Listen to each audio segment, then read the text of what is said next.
Hey, did you know that January 5th, the night in the morning of the 6th, which we just passed, is celebrated as a Christian feast of the Epiphany? And Epiphany means his manifestation or appearance, if you will, celebrating the revelation of Jesus' divinity, primarily marked by the visit of the Magi we find from Matthew's Gospel, and that's commonly known as the three wise men bringing gifts to the infant, which even my neighbor knew it was Three Kings Day. He's not even religious. Though Christians also commemorate his baptism in the Jordan and his first miracle, showing his divine nature by turning water into wine on this exact day, January 6th. This day marks 12 days after Christmas, December 25th, the 12 days of Christmas, as was a sacred day for the god Dionysius as well. And you can find this. It's written by Pliny the Elder, and he says, "It is accredited by the Mucianus, who was 3 times consul, that the water flowing from the spring in the temple of Father Liber," which is Dionysus, Father Liber is Dionysus, "on the island of Andros, always has the flavor of wine on January 5th. The day is called God's Gift Day." Pliny, Natural History, sources in front of you. Pliny also goes on to say, "Disgust at wine, says Eudoxus, comes upon those who have drunk of the lake Clitorius," meaning they drink from this lake. They don't like wine. They have a disgust for wine. But Theopompus says, and he's quoting sources here, that drunkenness is caused by the springs that I have mentioned, and Mucianus, that at Andros from the spring of Father Liber, on fixed 7-day festivals of this god, flows wine. But if its water is carried out of sight of the temple, the taste turns to that of water. The source is Pliny, Natural History again. Ironic. Around 300 years later, the famous church writer Epiphanius of Salamis wrote the Panarion, which means the medicine chest against heresies. He wrote this to literally debunk all the heretics that came before and probably lived contemporaneous to his existence in the 5th century, 4th, 5th century AD. In this medicine cabinet, he attributes to Christ what people had attributed to Dionysus for a very long time, likely at least 1,000 years or longer, because Dionysus goes way back into the Bronze Age. Here's what he says. "In any case, it has been shown by every means that the Lord's birth in the flesh took place on the 11th of the Egyptian month Tibi, which is January 6th, and the first miracle in Cana of Galilee, when the water was made wine, was performed on about the same 11th day 30 years later. And even to this day, this happens in many places as a testimony to unbelievers because of the miracle which was wrought at that time, as streams and rivers in many localities testify by being changed to wine.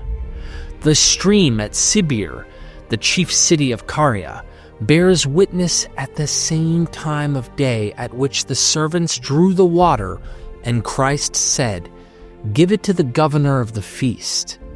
And the streams at Gerasa in Arabia testify in the same way. I have drunk from the one at Sibir myself, and my brethren have drunk from the stream in the martyrium at Gerasa, and in Egypt too. Many give this testimony of the Nile. Thus in Egypt itself and in many countries, everyone draws water on the 11th of the Egyptian month Tibi and stores it up." Epiphanius Panarion. It's obviously a no-brainer that the Christians in some way along their road attributed to Jesus the very dates and attributes of this celebration that Dionysus performed by his Epiphany long before Jesus. Streams of wine on January 6th, just like Dionysus. Total coincidence? Sure, Christian apologists, keep telling yourself it's just a coincidence.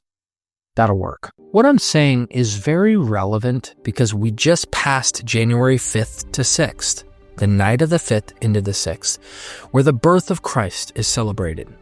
And I want to talk about a familiar detail in the Christmas story that actually has a deeper meaning than most will ever even realize, unless someone takes the time to show you. In Luke's Gospel, we read that after Mary gave birth to Jesus, she wrapped him in swaddling clothes and laid him in a manger. Luke 2:7. A few verses later, angels tell some shepherds, "This will be a sign for you. You will find a baby wrapped in swaddling cloths and lying in a manger." Luke 2:12. At first glance, this seems like an ordinary detail. Duh, of course, a mother would take the newborn and wrap them up snugly. But Luke actually calls this detail a sign, which means it's meant to signal something important to those who hear this story.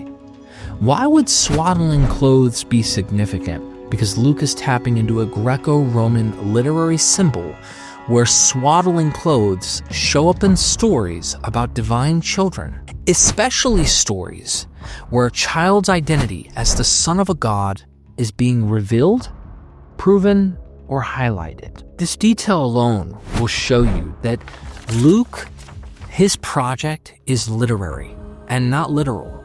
This clue undermines the whole literal history apologetic and shines a bright light on the critical scholarly world. Now, before we begin to dig into ancient stories, it helps to know how people have interpreted the swaddling clothes in Luke's nativity over time. Older scholars used to think Luke mentioned the swaddling wraps to show Mary and Joseph's poverty, meaning they only had simple cloth bands for their baby.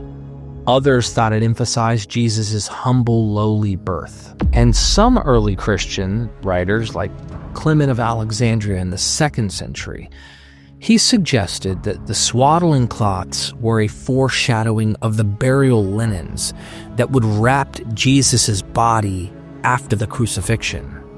So think of it like baby Jesus is wrapped in the cloths just as the crucified Jesus will be wrapped. Most modern Bible scholars say there's no need to over-symbolize this. Mary was simply caring for her newborn like any normal mom. In the ancient world, it was customary to swaddle infants, which means they would wrap them snugly with long strips of cloth to keep their limbs straight and provide a sense of security. Even today, some parents swaddle infants for comfort. Luke might just be painting a realistic scene of a cared-for baby. Oh, okay. All of these explanations have some merit. Certainly, swaddling was a common practice. In fact, a 1st century medical writer named Soranus described in detail how to wrap infants in cloth and the benefits of swaddling for a baby's health. So Luke's gospel could simply be suggesting that Jesus was properly cared for despite the humble environment he was born into. However, and this is a big deal, Luke explicitly calls the swaddled baby a sign to the shepherds. That hints there's a message behind this detail. And according to biblical scholar Thomas E. Phillips, in a book titled Reading Acts Today, he has an entire chapter where he suggests Luke is doing something clever here. He's tapping into a literary motif that his ancient readers and listeners would recognize. Specifically, Phillips points out that Greco-Roman literature, which are stories well known in the Roman Empire, often used swaddling clothes as an important sign in tales about remarkable births or divine origins. That makes sense for Jesus. By mentioning Jesus' swaddling cloths, Luke is engaging with those popular stories to say something about who Jesus is. In other words, this detail would be Luke's way of hinting to his readers, remember those famous legends about gods and heroes as babies? Well, Jesus is a truly special baby too. In fact, even more so. Let's look at a few of these ancient stories to see the swaddled baby motif in action. This will help us appreciate what Luke seems to be doing. Long before the time of Jesus, I know, Greek and Roman audiences, not just Jewish ones, loved stories about the miraculous births and childhoods of heroes and gods. Interestingly, swaddling cloths, Greek spargana, show up in several of these stories as a key plot point or symbol. Let me discuss a few examples. Euripides was a famous Greek playwright, and one of his plays, Ion, written in the 5th century BC, centers on a young man named, you guessed it, Ion. Unknown to Ion for most of the play, he is actually the son of the god Apollo. I actually have Apollo right here. So I have the little figurines of each of the Greek gods. His mother, a mortal princess, Creusa, had abandoned him as a baby to hide her shame, leaving the infant wrapped in his swaddling cloths inside a small chest. Apollo had Hermes, that's who I'm looking for, Hermes, the messenger god, rescue the child and bring him to Apollo's temple, where Ion grows up. Years later, mother and son are dramatically reunited. How is Ion's identity revealed, you might ask? It's an important question. A priestess produces the old cradle and the swaddling clothes that were left with baby Ion. Creusa, the mother of Ion, recognizes the woven patterns of the cloth bands she had wrapped around her child, her infant. She even describes these swaddling cloths from memory, proving that Ion is her son and that Apollo is the father. This moment is pivotal. It's a pivotal turning point of the drama. Ion realizes he's not an ordinary person, but the offspring of a god. Here, swaddling cloths are a literary sign of divine sonship. They serve as proof of identity and a clue that Ion is of divine origin, not a common child. Then there's the Homeric hymn to Hermes. Here's Hermes again. A trickster baby wrapped in cloth. This is an ancient Greek poem attributed to Homer, though actually from a later period, roughly around 520 to 480 BCE, about the god Hermes and what he did on the very day he was born. The story is both humorous and revealing. Baby Hermes is the son of Zeus, king of the gods. I've got Zeus right here sitting on his throne. Zeus, king of the gods, and the nymph Maya. I don't have that particular figurine. According to the hymn, infant Hermes was incredibly advanced for his age. On his birthday, he sneaked out of his cradle, stole a herd of cattle belonging to his brother Apollo. So in this case, Apollo is his brother. Cleverly covered his tracks and then snuck back home. When Apollo came searching for the thief, Hermes played innocent. And what does a newborn do to feign innocence? He wraps himself back up in his swaddling cloths and lies there like a helpless infant. Hermes even says in his defense, "I'm just a little baby and wrapped in my bands, drinking my mother's milk. How could I wrestle cattle?" In Greek, he basically says, "I care for sleep and mother's milk." And spargana, there's those swaddling cloths again, around my shoulders. Of course, he's lying. The swaddling clothes are a prop to hide his divine mischief. In this comedic tale, the swaddling cloths ironically highlight Hermes' extraordinary nature. He's divine. A normal baby can't leave the crib to commit grand theft livestock, ladies and gentlemen. So the fact that Hermes did so, even though he's swaddled, winks to the audience, this child is a god. Eventually, Zeus, Hermes' father, laughs and acknowledges Hermes' cleverness, and Hermes is welcomed as an equal among the Olympian gods. So here again, swaddling clothes appear in a story of a divine child. Hermes uses them as part of establishing his identity as a crafty son of Zeus. Speaking of Zeus, there's a famous myth about Zeus's own infancy. Zeus's father was the Titan Kronos, or Kronos, who according to myth had a nasty habit.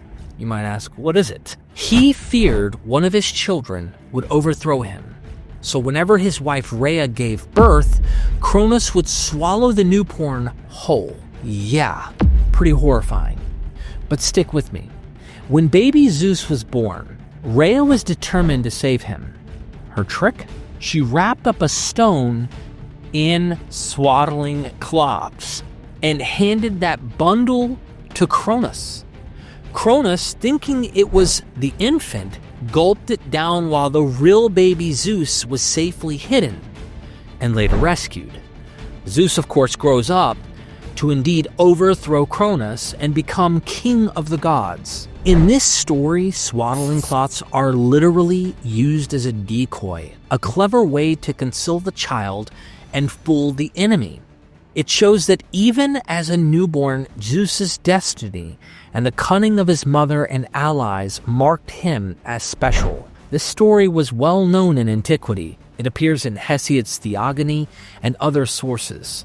So audiences would nod at the detail that a stone wrapped in infant cloths saved the supreme god's life, Zeus himself. Think about it. The god Kronos himself thought this was one of his godly children based on the swaddling cloths itself.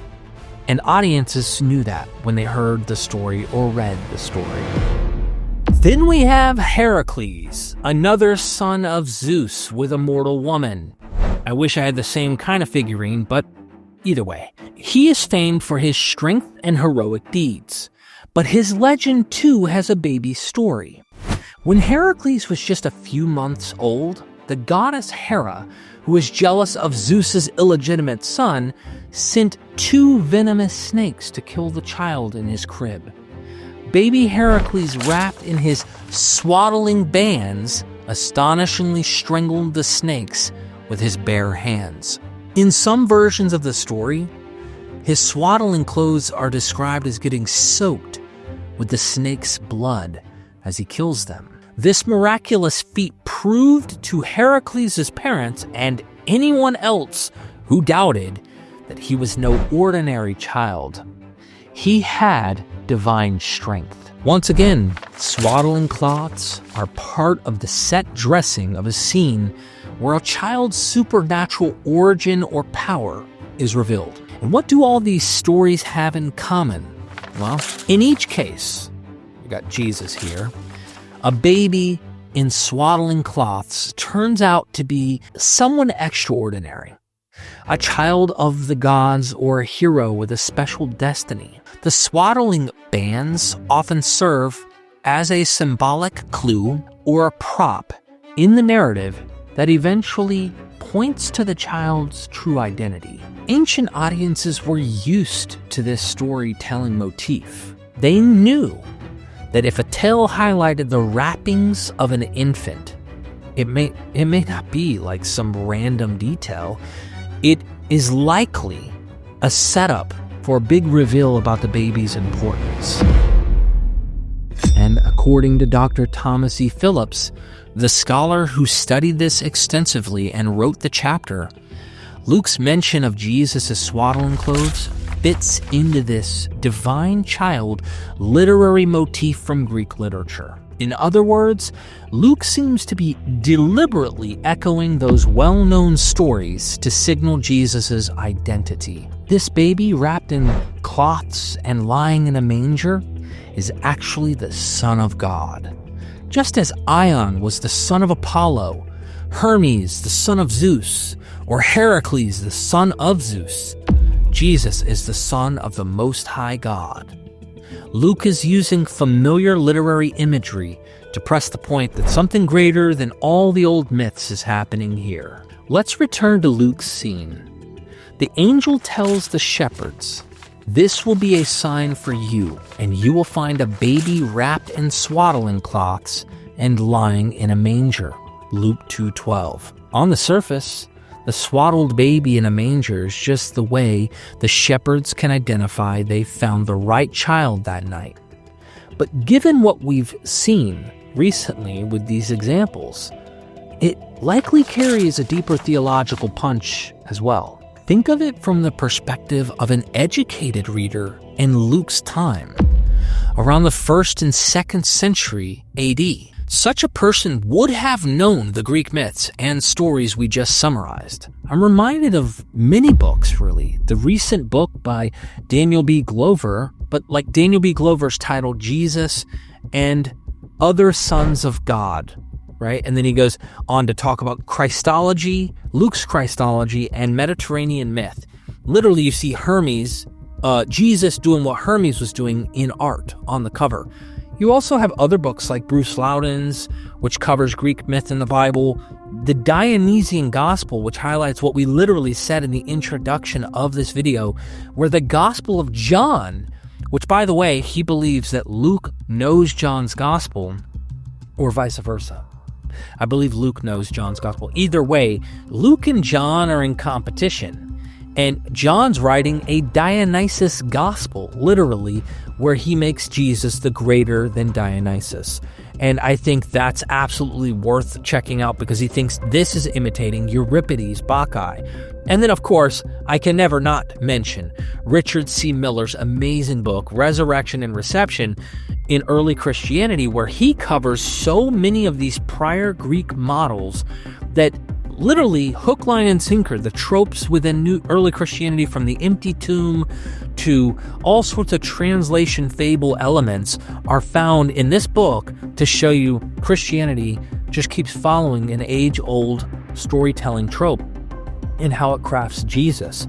Yeah, of course it's imitating Jewish material, but it's clearly riffing off of this older Greek and Roman world in order to compete. All of this ties right into the idea showing that Luke was well aware of the broader Mediterranean world. There's no doubt about that. So when these initial readers or hearers of Luke's birth narrative first saw or heard this story, there were two worlds that would have obviously collided. There's the Jewish world. Luke's story is obviously rooted in Jewish tradition. It's about the Messiah born in Bethlehem, city of David, with angels invoking scriptural language, peace on earth, etc. Which, by the way, Dennis MacDonald highlights the opening of Luke that people take so serious as if he's doing serious historiography. And then a few verses later, there's angels flying, and in the story, he totally forsakes any real historiography at all, if there was an attempt at the beginning. But a Jewish reader would connect it to prophecies like Isaiah 9:6, "Unto us a child is born," or the idea of a divine sign like Isaiah 7:14's Emmanuel. The swaddled baby could recall how the prophet Isaiah offered a child as a sign from God. Then you have the Greco-Roman world. At the same time, Luke is writing in Greek and living in the Roman Empire. He knows his wider audience might also think of imperial propaganda or popular legends. The phrase good news, Greek evangelion, in Luke's 2:10, chapter 2, verse 10, "I bring you good news of great joy," is the same word used for imperial proclamations. For example, an ancient inscription, and I love this one, hailing Caesar Augustus's birth, calls it the beginning of the good news for the world. In fact, an inscription from 9 BC found at Priene in Asia Minor celebrates Augustus as a savior who put an end to war. and says the birthday of the god Augustus was the beginning of the gospel, evangelion, for the world. Sound familiar? Luke clearly uses words like savior, soter, and peace and good news in the angel's announcement of Jesus, Luke 2:11 through 14, subtly challenging the imperial slogans, as if Luke is saying the real savior and bringer of peace isn't Caesar Augustus. It's this newborn Jesus, the Messiah and Lord. So when Luke calls the swaddled baby a sign, he is packing, without no doubt, packing a lot of meaning. The shepherds themselves were Jewish and maybe didn't read Euripides or know the hymn to Hermes. True. For them, the sign confirmed what the angels said. A baby lying in a manger, which itself is an unusual place for a crib, would show God's remarkable plan that the Messiah had come in humility. I seriously doubt this happened at all. So the shepherds, whether they could read, Euripides or know the hymn to Hermes or any of this stuff, is irrelevant. The reader is what matters. The author is what matters. So I really think the shepherd in all of it is part of a literary invention. But Luke knows his broader readership includes folks familiar with that Greek language and stories by highlighting the swaddling clothes. Luke winks to those readers. He's clearly winking. This child is born in the lineage of David, yes, but he also fits the pattern of those legendary children of the gods, only greater. You see, New Testament professor Thomas Phillips argues that Luke is engaging the Greco-Roman literary tradition here without openly quoting it, and Luke generally doesn't quote pagan literature directly. A rare exception is Acts 17:28, where Paul quotes a Greek poet. But Luke can allude to cultural knowledge, and as we've talked to several scholars on our channel, and I love to highlight the works of Dennis R. MacDonald and others, there seems to be models by which the stories in Acts and others are clearly rifting after Greco-Roman models from these academics. This means by using the swaddling clothes motif, Luke shows he's aware of those broader stories and is not afraid to let his gospel interact with cultural imagery of his day. Period. He's not ashamed of it, even though many Christians seem to be allergic to the very thing their gospels are doing. Okay, so let's wrap this thing up. Why did Mary wrap the newborn Jesus in swaddling clothes? On one level, because that's just what caring mothers did. She was being a good, attentive mom. But Luke, as a storyteller and theologian, took the ordinary act and made it a sign. The swaddled baby Jesus lying in a manger signals that this child is the real deal, the promised Savior to ancient reader or listeners. He may be born in lowliness, yet he is the Son of the Most High. Luke 1, verse 32.